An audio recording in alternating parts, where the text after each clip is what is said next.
Hey everybody, this is Josh from Fuji Spray, and I've been working for Fuji for over 10 years, and I'm very excited to be here with you guys and talk about anything and everything Fuji Spray. So let's get started.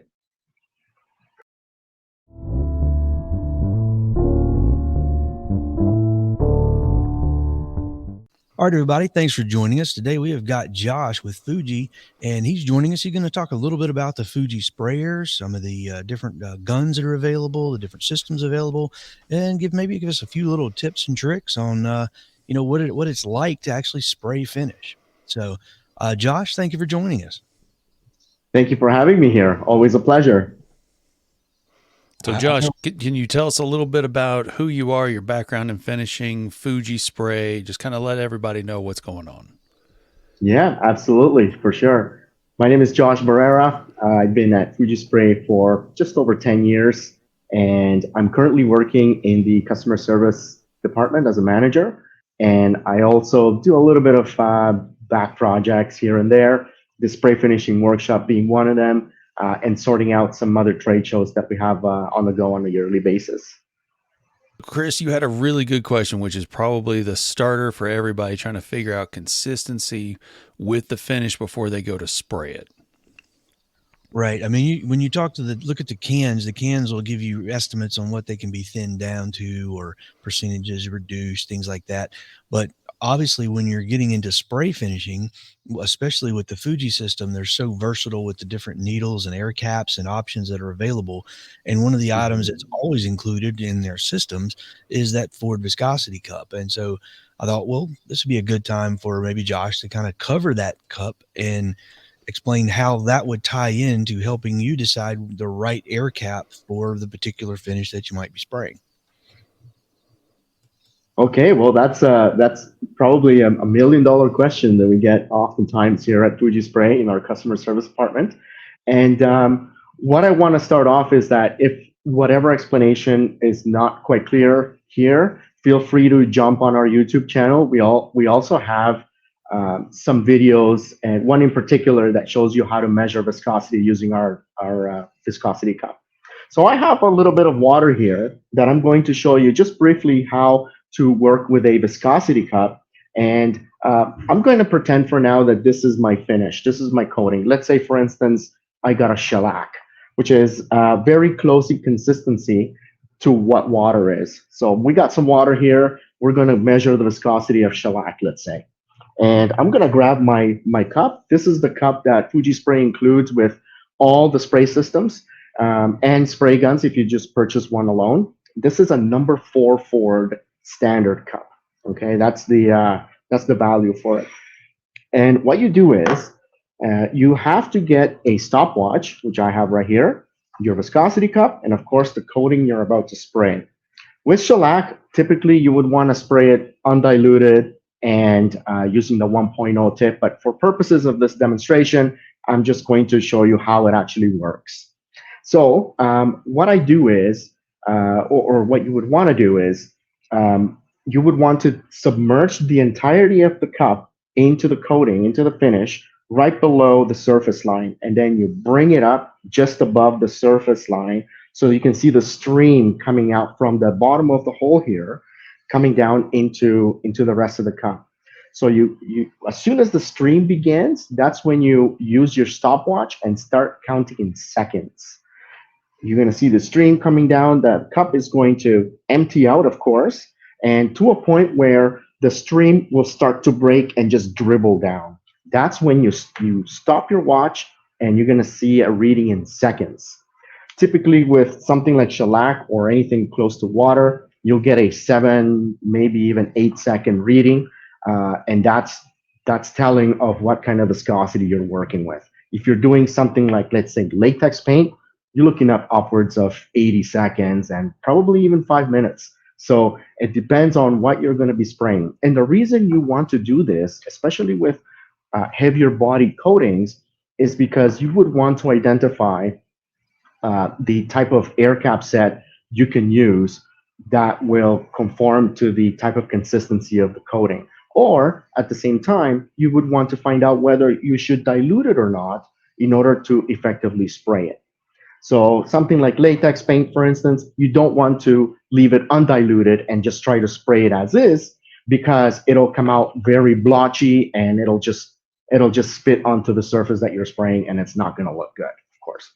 So I'm going to go ahead and start off over here. I got my water. I'm going to submerge my number 4 Ford cup just below the surface line, and I'm going to bring it just above the surface, and I'm going to start my watch, and I'm just going to say beep just to make sure, just to let you know that I started.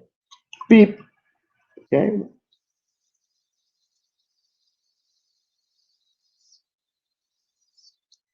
8 seconds. So there you go. The water drained out, or my finish has drained out from the viscosity cup, and it took all of 8 seconds.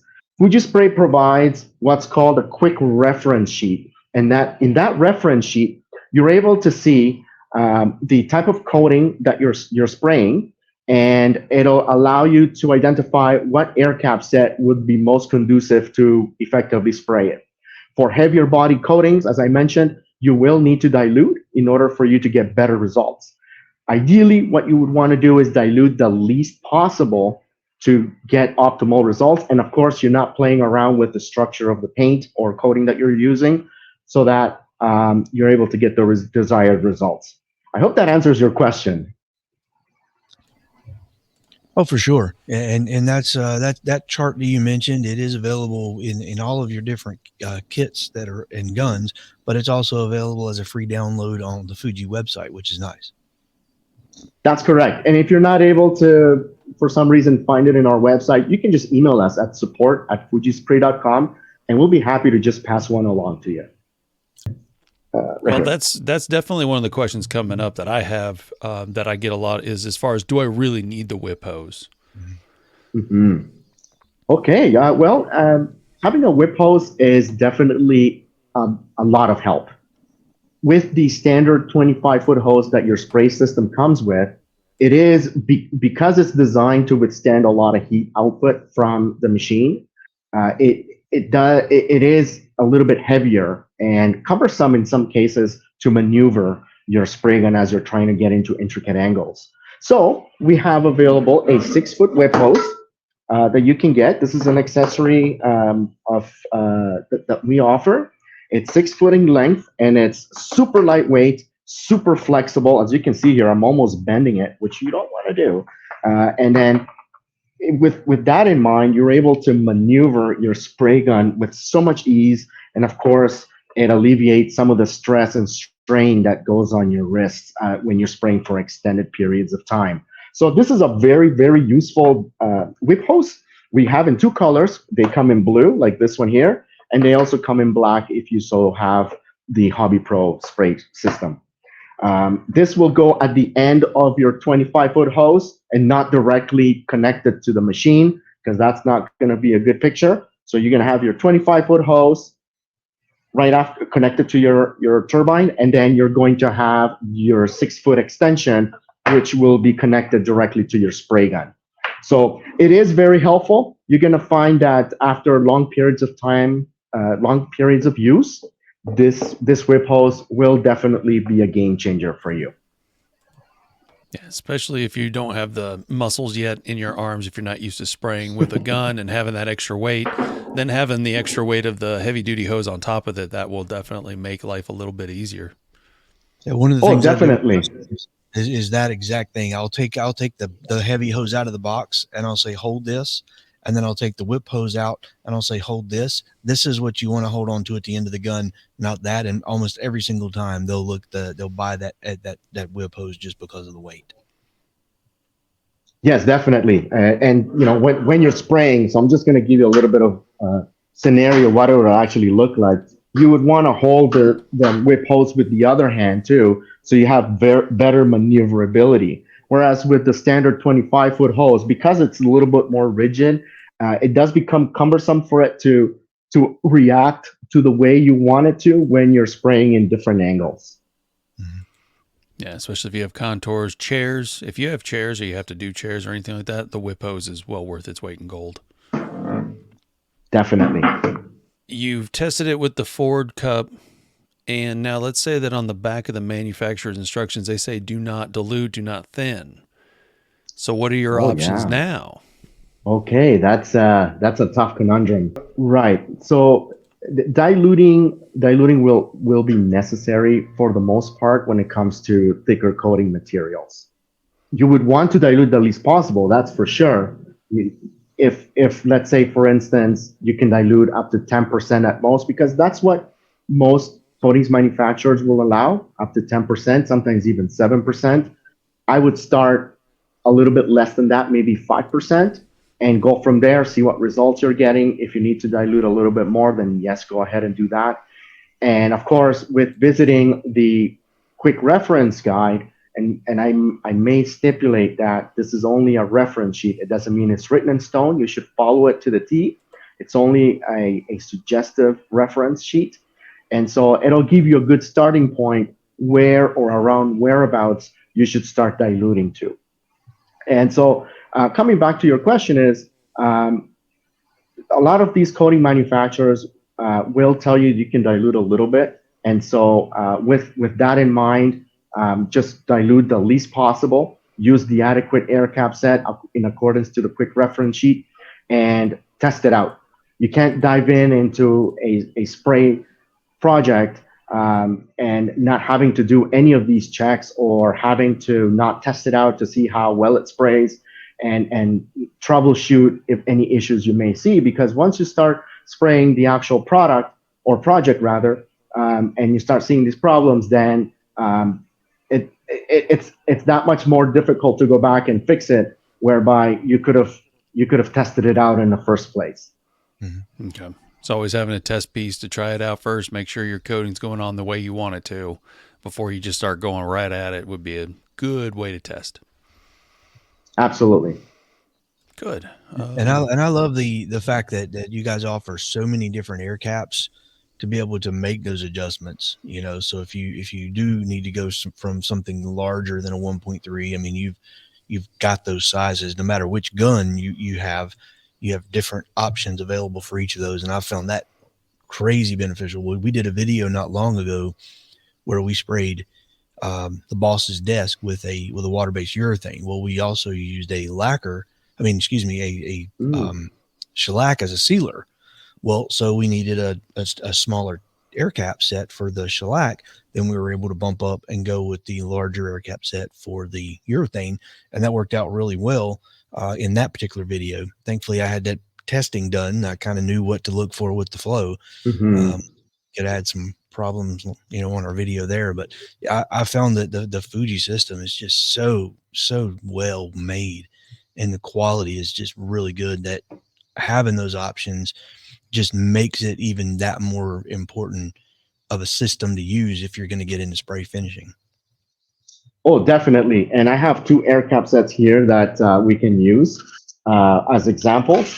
This is the 1.0 millimeter air cap set. This will allow you to spray mostly shellacs. And if you have light body coatings, let's say, for instance, a water-based polyurethane, or if you want to do a water-based lacquer or lacquers, for instance, the 1.0 or the standard 1.3 that the spray gun already comes included with, that will definitely do the job.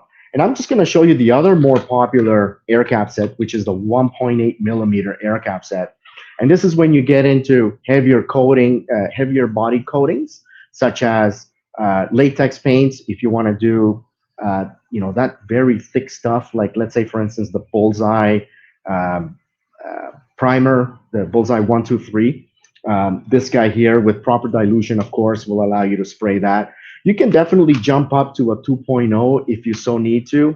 If you feel like the flow is a little bit restricted and you want a little more output, you can definitely go to a 2.0, or you can even go to a 2.5. But when you get to a 2.5, let it be known that when you get into larger air cap sets like that, you're actually going to get a lot of flow, a lot of heavy flow. So understand the purpose of what you're looking to spray. Look at it, understand what kind of spraying results you're looking to achieve, and then just go from there. So having a 1.8, you can definitely, it's a nice roundabout air cap set that would allow you to spray thicker coating materials.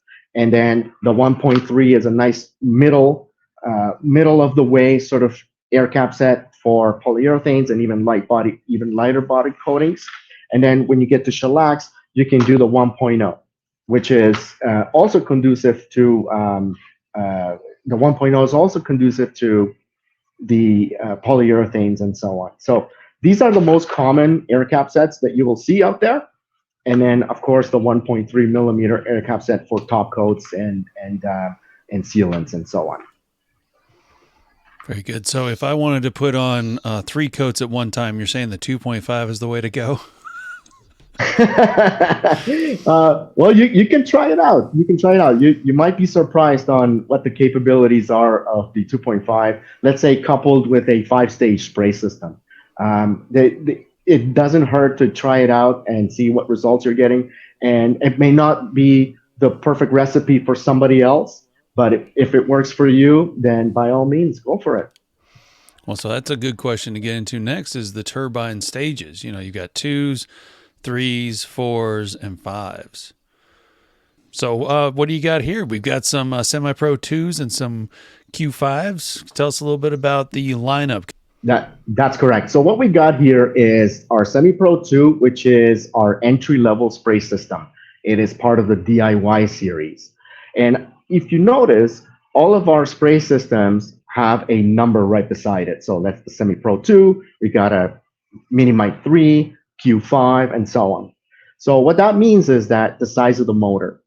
Inside a Semi-Pro 2, you're going to find a 2-stage motor installed in there. And basically what that means is it's a series of stacked fans that the more fans you have, the more PSI output you get from the machine. So a Semi-Pro 2, there's a 2-stage motor installed in there. You get approximately 5 PSI. You get if you go one level up, you go into the 3-stage, and that's, of course, 3 fans that are within that motor, and that pushes out approximately 6.5 PSI. That comes as a Q3 or a Mini-Mite 3. Then we have a 4-stage. A 4-stage is a 4-stage motor inside, so you're looking at approximately 9 PSI. When you jump into a 5-stage, you're looking at a Q5 or a Mini-Mite 5. So these guys over here are our top-of-the-line spray systems. The Q5, the Q series is the quietest turbine on the market. And then we have the Mini-Mite 5, which is a smaller unit, but nonetheless, it's just as powerful. So let's compare a Q5 right here with a Mini-Mite 5. I'll be right back real quick.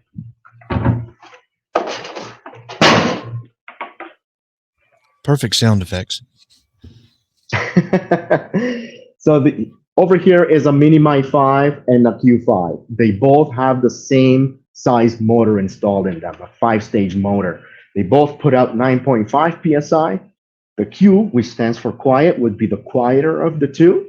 And then this guy over here would be a little bit less quieter because of the size of the machine. So the reason we have this is because for those who want to do on-the-job touch-ups and are always on the go and want to carry their equipment without hauling something a little bit heavy like this, and noise level is of no concern, then you might want to go with a Mini-Mite 5 or any Mini-Mite whatsoever. With a Q5 or any Q system, they're much quieter. So if you're in a neighborhood where you're working out of your garage or a hobbyist, or in a scenario where noise level is of a concern, you would consider a Q model because it is bulkier, it has that noise dampening technology installed in there, and it will definitely be as quiet as a human-to-human conversation. Interesting. Makes me kind of wish I would have went with a Q. No, they're definitely quieter. Whenever we do trade shows or anything like that, or even small demos, it's definitely everybody is saying, "Oh my goodness, this is so quiet." And you compare to one of these guys here, it will sound like a little bit much like a shop vac, for instance. It is a little bit louder, but it's impressive to understand that they both put out the same PSI output, and one of them is much, much, much quieter than the other. Now, what is the dial on the front for? on the Q5. This dial here is the speed control dial, and only the Q5 has this dial. What it is it allows you to slow down the speed of the motor. Let's say, for instance, you're spraying a shellac. A shellac, because it's light body coating, you don't need all the 9.5 psi that this guy puts out. If you do, that's totally fine too. But you'll find yourself that there will be a little bit of excessive overspray kicking around. And in order to mitigate that, you can slow down the speed of the motor so that there's less psi output and then less air pressure coming into the spray gun. And of course, in turn, you get less overspray. Not in all cases you will need to reduce the speed of the motor. For instance, when you're doing with latex paints or any heavy body coatings, you would want all the power that a Q5 or any 5-stage could provide. You would want to slow down the speed of the motor just because you're dealing with lighter body coatings and you don't get as much overspray kicking around. So another benefit of having a slower running motor is a cooler turbine, because the motor's running at slower speeds. You have a cooler running turbine, you are lengthening the life of the motor. So there's sort of like a twofold benefit going on here with the Q5, and that'll definitely increase the lifespan of the turbine. Very Nice. good. How many stages would you say there are in cleaning a gun? So in cleaning a gun, there's a level 1 cleaning, level 2 cleaning, and level 3 cleaning. There's a level 4 cleaning as well, and that's when you get into using solvents in order for you to properly clean your spray gun. What I mean by that is to use solvents to soak some of the components for extended period of time to really get those hard to get spots out of the components. So when it comes to cleaning a spray gun, and luckily I have one right here that I had recently used, but I didn't clean fully. It doesn't have any paint in it at the moment, but it's easy enough for me to show you with a gun that I have recently used. And let's say I'm done spraying, I'm ready to give this a good clean. So I'm going to go over real quick with you guys how to disassemble the spray gun, what parts to clean, what parts you can just leave aside because you really don't need to clean everything. And that way you can have a perfectly working gun. And may I add also that having your spray gun clean at all times before you spray it and after you spray will give you a great spray experience every time you pick up your spray gun to spray. Not having a spray gun clean at all times means that you're setting yourself up for failure. So you would want to have your spray gun clean and in pristine shape as much as possible every time. So let's say I am done with spraying. I have a little bit of, let's say, material up to here. I'm going to put that back into the can that I was, where the paint comes from. And I'm going to go to the sink because I typically use water-based coatings. So I'm going to go to the sink and I'm going to rinse out whatever's left in here, okay? And I'm going to, let's say, put a little bit of water up to here and put that back in there, connect it to my machine, and spray that. That is level 1 cleaning. When you're flushing out whatever is left inside the fluid passages, that would be your level 1 cleaning when, let's say, for instance, you need to step aside for a few hours, or you want to set your gun down for next coats. You want to wait for your finish to dry. So you need to set your gun down for a few hours or so. This is the kind of cleaning that you will want to do. Leaving any coating inside the cup is not advisable simply because it'll harden, it'll start flashing, it'll start drying, and it may clog up the fluid passages of your spray gun. So you would want to avoid all of that at all costs. So after you've done your level 1 cleaning, and let's say, for instance, you go on and spray throughout the day, and you come at the end of the day, I'm going to show you right now how to disassemble your spray gun to do a level 2 and level 3 cleaning. Okay, so I'm going to go ahead and do my level 1 cleaning, which is spraying out the solvent or water. Solvent could be whatever you use to thin your paint or mineral spirits. So you're going to spray that out. Now your fluid passages are nice and clean. They're not 100% clean though, so you'd want to go ahead and do the following steps. So I got my bottom feed gun here. I'm going to disassemble it. I'm going to remove the cup assembly. So you're going to do that. Loosen that up. And because, once again, I'm using water, I have water-based coatings. I don't need to go crazy and use all kinds of solvents for it because water will do the trick for me.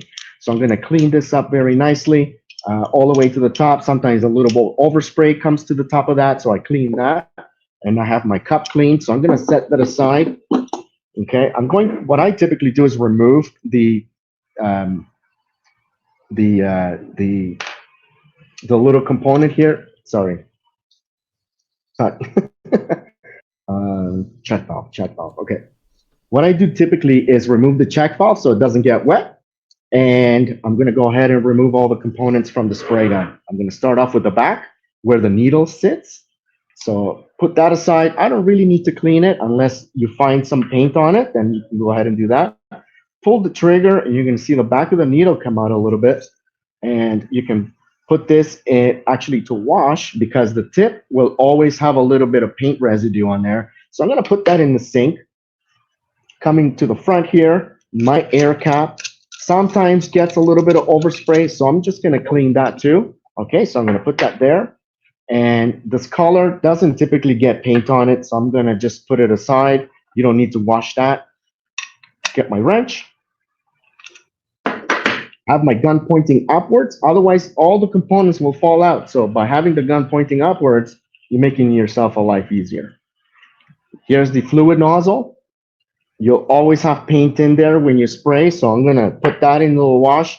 All these here are air passage components, so you really don't need to clean them. Okay, so put those aside, and now you have your bare air passage. And in the center is the fluid passage. Over here is your fluid passage as well. Fuji Spray offers a cleaning kit, part number 3100. This is what it comes looking like, okay?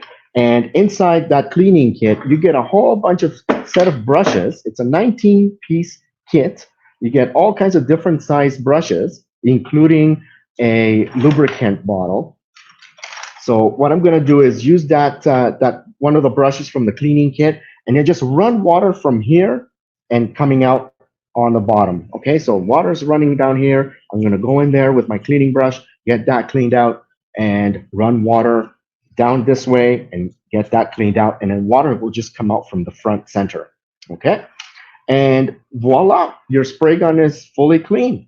What I typically do is to speed up the drying process of all of these components is you hook it up to the machine and you let air pass through. It's going to sound a little loud, but air that is running through the inside components, inside cavity where the air passes through, it blows out all of the remaining water that may have come inside in the air passages. So I'm going to put that aside. Of course, it's not 100% dry, so I'm still going to put that aside. These other components that I took out, the needle, the nozzle, and the air cap, I have brushes for that too. There's some nice little nylon bristles here that will allow you to clean those components. We even have even smaller brushes to get inside the fluid nozzle, like so. So this cleaning kit, it's super, super useful when it comes to for cleaning your spray gun. Okay, so let's say I have all of my components nice and clean. I am done for the day. I am going to be spraying tomorrow. What I typically do is set my towel out like so, and I lay out all of my components to air dry for the next day, like so. And so I will come tomorrow and I will reassemble the spray gun, make it everything, all the components nice and tight. I know they're clean, and I'm ready to spray all over again. So I'm going to assemble the gun for you so you can see how easy and quick that was. And you saw how quickly I took it apart, but I've done this 1,000 times, so that's why it comes like second nature for me. So when you're going to assemble the spray gun, you would want to assemble the spray gun from the front first and then put in the needle last. The reason we do that is because you don't want to have the needle sticking out like so, while you're putting the fluid nozzle, because then you're running the risk of damaging the tip of the needle. Same with when disassembling the spray gun, you would want to take the needle out first and then go ahead and remove the front component so that you don't damage, once again, the tip of the needle. So we're going to go ahead and assemble the front of the spray gun. There is a little hole here, a 12 o'clock position hole, and you're going to align it with the little 12 o'clock dimple that's on the spray gun body, and you just put it in like so.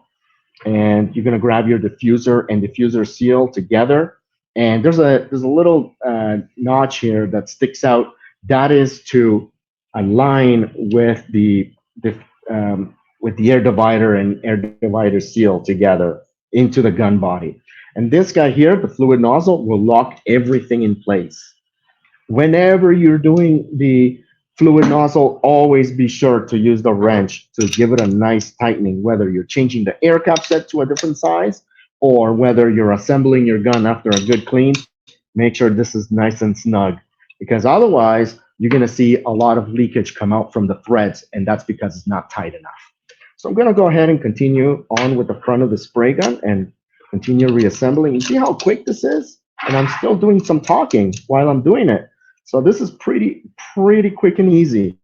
And lastly, as I mentioned to you, will be the needle. Put that in place, and the needle spring and the fluid control knob all in place at the same time. And then just pull the trigger a few times to make sure that the trigger action, the engaging of the trigger is properly done, that the needle is retracting from the tip, everything's working fine. So my cup is fully dry. I'm going to put that together now. Okay, and I'm just going to set that here like this. Make sure that the latch is facing the front, so you have easy access to put in or remove the cup at all times. And just go ahead and give that a nice tightening. Don't over tighten it, you'll break it. And then you put the check valve in place. Now this check valve is a one-way valve. So what that means is that air will pass in one direction and will not allow it to flow back. There's two reasons for this. It keeps the cup pressurized at all times, which is very important. Otherwise, you're gonna have pressure loss when you're spraying or when you're picking up the gun to spray again. And then the other reason is for protective purposes. It prevents any paint to flow up into that pressure tube and back into your spray gun, which will get into the air passages, and that's going to be problematic. So I'm putting in the check valve in place in the right spot, and I'm good to go, ready to spray again. And that's how you clean your spray gun, how you take it apart, and how you put it back together. And that was all done very quickly while talking. So it's very easy to do. So I missed that Absolutely. one step. Could you do it again? I'm just kidding.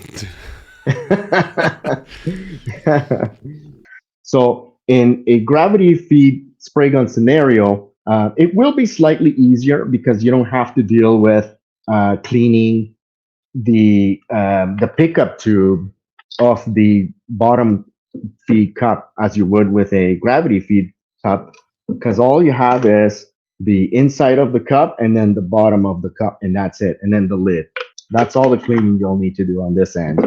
And of course, the material drains directly into the spray gun, so there's not much other flow that needs to be taken care of in between. So it is slightly different and a little bit easier to clean a gravity feed spray gun than a bottom feed. Oh, very good. So in your opinion, is there any benefits of using a gravity over a bottom feed? Or, should people be looking for a preference if they're doing certain applications? It is a personal preference to go between a gravity feed or a bottom feed gun. I'm a diehard bottom feed spray gun kind of guy. I know I have a colleague that prefers gravity feed gun, and that's all they're going to deal with. It is down to personal preference. You are able to get into certain angles with a gravity feed as much as a bottom feed gun. There are over tilting restrictions with both guns. For instance, like on a gravity feed gun, you can't spray a ceiling because you got all the material going into the lid of the cup, causing risk of leaking through the threads or running the paint up into the pressure tube and back into the air passages. So as much as a gravity feed gun and a bottom, there are restrictions with a bottom feed as well. Okay. So since Mike and I are both woodworkers, we have traditionally said hashtag round over, hashtag chamfer. In this case, it's either hashtag bottom feed, hashtag top gravity feed. So yeah, which one is for you? Yeah, what do you like below? Let us know in the description or in the comments below. Vote bottom feed. Here I'm thinking vote top or gravity feed. I'm all about a gravity feed. I'm a stage 1 cleaner, and I shouldn't be when it comes down to like going to be the next day. But normally I try to have, I'll do, well, because if it's gravity, there's not that much going on. I will wipe out the cup, though. I have started doing that. But I will flow it through, and then I'll put whatever the solvent is. Like for me, it's lacquer thinner. But I'll squirt some of that in there so it sits inside of the gun overnight. So when I go to use it the next day, I can spray it. Is there any issues I should look for? Because I know there's some spray guns on the market that will not really like that to be done to them. What is the build quality for the Fuji versus some of the others on the market? Okay, I see. Well, when it comes to, let's say, leaving solvent overnight in a spray gun, there's no harm to that. As long as you don't let it soak for too long. I see what you mean. Having the fluid passages filled with the solvent, that's not a problem whatsoever. But if you're doing it for a month or maybe even 2 weeks for that matter, then that's when you start seeing issues there, because there are some nylon components in there that the solvent will come in contact with, and after an extended period of time, those nylon components will swell and they'll start to degrade, and that's how you're going to get issues, leaking issues for some in some instances, or the needle retracting is going to become sluggish because the needle packing nut is going to overswell. So you will experience a little bit of issues if you were to leave solvent inside your spray gun for an extended period of time. That's why we don't recommend you do that overnight. When it comes to leaving finish in there or leaving solvent, we just want to keep it across the board, make it nice and simple for everybody. We just advise against it. Gotcha. Now, if you were having, like, let's say one of the benefits of a bottom feed is that if you had the PPS system, you could technically leave that in the cup all night long and then, kind of give it a little shake and spray it. Would you say that's an accurate statement? That is a yes and no accurate statement. A lot of people do that. Okay. A lot of people do that for sure. And I would imagine that they know what the limitations of how long they can leave it before the coating starts to get to harden a little bit. Because there is exposure to UV rays. There is, some sort of exposure to oxygen introduction. So that's why there's that likelihood of things just getting a little messy. But I would still, as a manufacturer of paint spray equipment, I would advise against it too. Okay. So just take it out if you're not going to use it over a period of time.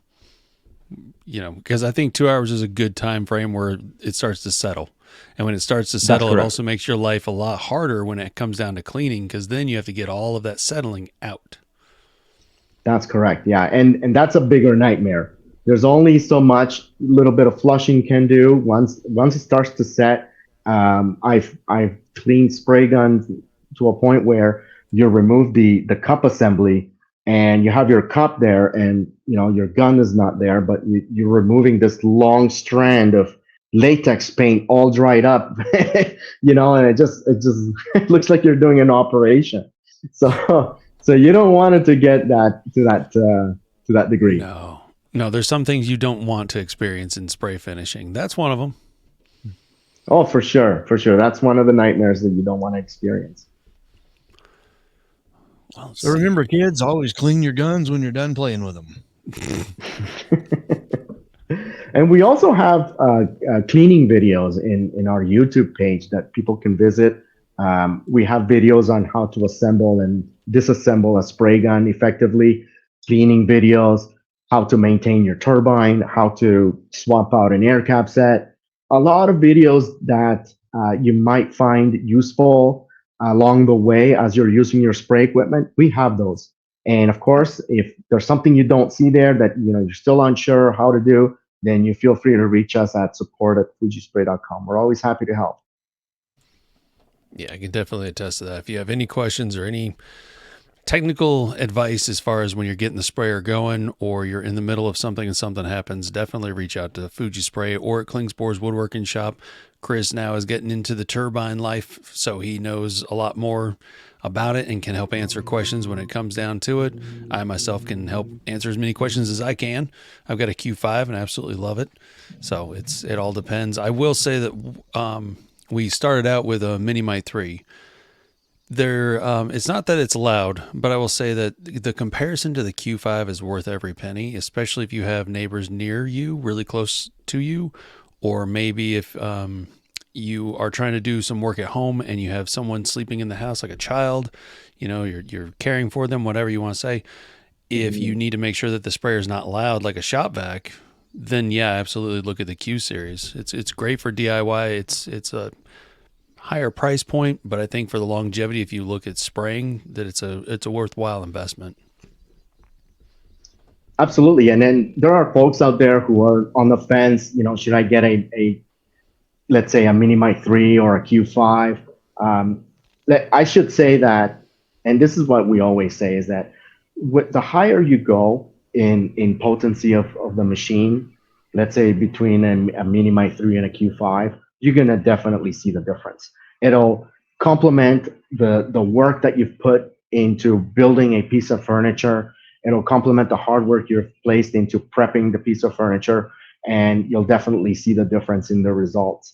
A Mini Mite 3, on the other hand, it is a little bit less powerful. So if the budget does not permit, you can get a Mini Mite 3. But that's not to say the Mini Mite 3 is not capable of producing great finishes. It definitely is. It's a workhorse, definitely. It'll give you some great results. It'll spray a lot of the light body coatings. When you get into the heavier stuff like latex paints, for instance, or enamel paints, it may struggle a little bit, but with a little bit of finessing, quote unquote, you'll definitely get the results you're looking for. The Q5, a 5-stage, nonetheless, it'll give you professional results every time. It'll give you that showroom finish that you're looking for, and you won't regret it. That's absolutely true. And then another thing too is the build quality. Aren't all of the cases metal? They are metal, definitely. Yeah, so if you're online looking at them and they look like they're plastic, they're not. They're metal cases that are all completely screwed together with some with rubber washers on them. So I mean, it's a really well built product. It's not something that's cheaply made whatsoever. Yeah, definitely. If that was to fall on your foot for whatever accidental reason, then it's gonna hurt for sure. Yeah. It's gonna hurt, yeah, and it's got some weight to it, the not only because of the metal casing, but the motor itself. It's got some weight to it as well. The inners of the each turbine, they're well made. They're made to last, provided you take care of them, of course. Yeah, definitely, they're well made. Now, are the internal components metal as well, as far as like the turbines themselves, the housing? The motor is metal, absolutely. The motor has got made of metal fans. The casing is metal. All of it is metal. It's got some copper wiring in there. So it's a well-built, structured machine for sure. Yeah, if you've ever used any of the lesser build qualities that are out on the market and they happen to have plastic turbines, what you'll notice is that over time, when you're starting to use the machine starts to warm up. It's just the nature of it. Those plastic fins will actually start to flex and you start to lose your PSI on there. So having a rigid metal blade that's constantly going, even when the machine gets warm, it will show itself right there. You know, as far as build quality goes, you have that durability and longevity out of the machine.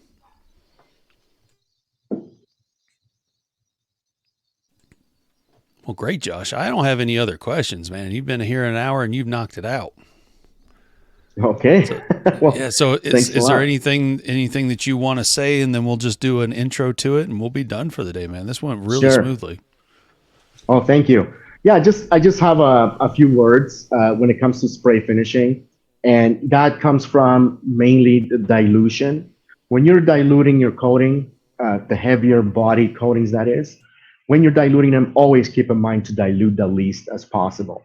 It's it's very, very important to start off from the bottom, and then you slowly add as you need to. You don't want to start from the most dilution and it's going to be coming watery. You're going to have spray issues and so on. So start from the least dilution possible. And another thing I do want to importantly mention is safety. Whenever you're spray finishing, whether you're at home or you have a professional grade booth setup, you always want to use a respirator. Having a respirator is so important to a human life because you may be dealing with water-based coatings that have low VOCs and so on, but you're still breathing in those chemical vapors that will in the short term be very harmful to you. So be always very careful and keep safety in mind at all times. Having the turbine as far away as possible when you're spraying, ideally the 25-foot length that the hose is, but as far away as possible from your spray area is very important as well. That will lengthen the life of the motor. You will keep the overspray away as far away as possible so it's not ingested into the turbine and shorten the life of the machine. So you have that turbine as far away as possible is very important. Having some sort of overspray extraction as well is very important. If you have a garage setup, open your garage. If you're in your garage during the winter, then be very careful on how to get rid of that overspray because it will kick in. Even though HVLP turbine spraying produces very little overspray, there is overspray nonetheless. So you want to keep that in check, in as controlled as possible, so that you don't have any of the overspray kicking around.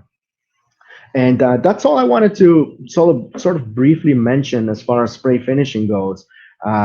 And we're always available. Our customer service line is always available. You can reach us at 1-800-650-0930 or reach out to us to support@fujispray.com. You'll always get somebody that's knowledgeable, almost, or I would say just as knowledgeable as I am with spray finishing and the equipment together. We'll always be helpful and willing to help you out with anything you may require. Yeah, so 650-0930 or email us at support@fujispray.com. We're always happy to help. Our customer service team is always eager to help you out in anything you may need.